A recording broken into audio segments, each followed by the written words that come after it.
In West Africa, family farms are the number one source of employment and provide most of the population's food supply. They employ more than 60% of the workforce, and women are the main contributors to the production of staple foods. Women derive 60 to 95% of their income from agriculture, yet only 1 in 10 can own land and access credit. Family farms are the backbone of many West African economies, and in countries without mineral resources, agricultural exports are the chief source of foreign currency. Family farming provides 90% of staple food production in sub-Saharan Africa and accounts for 30% of GDP. However, the food situation in the sub-region remains volatile and forecasts are alarming. Food insecurity and malnutrition rates in West Africa are among the highest in the world. The West African population is expected to double by 2030, and the demand for agricultural and livestock products will increase by 70%. West Africa currently imports 13 million tons of cereals to feed its population, and if nothing is done, these imports will increase tenfold by 2030. This is a far cry from a viable economic model. Despite its economic and social importance, the family farming sector is largely neglected. And yet, in 2003, the African Union member states meeting in Maputo undertook to devote at least 10% of their national budgets to investment in agriculture. 10 years later, only 10 countries had reached 10%, including only 4 in West Africa.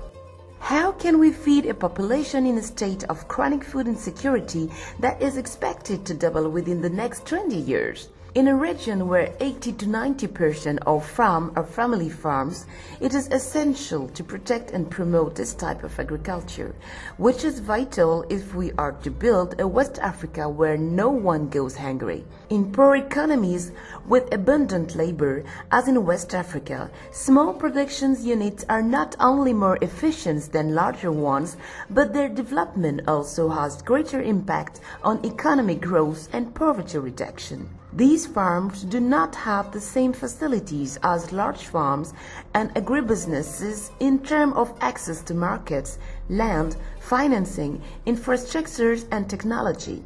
And yet, wherever family farms have benefited from even minimal support measures, such as the introduction of improved production techniques or high enough prices and secure outlets, they have done wonders.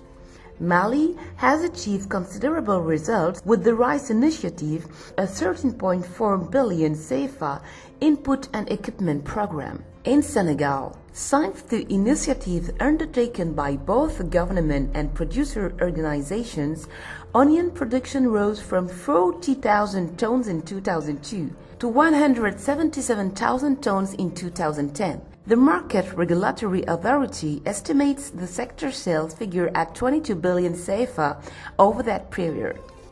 Is there any need to point out that most of the world's cocoa production comes from family farms based mainly in Côte d'Ivoire, Ghana, Nigeria, and Cameroon?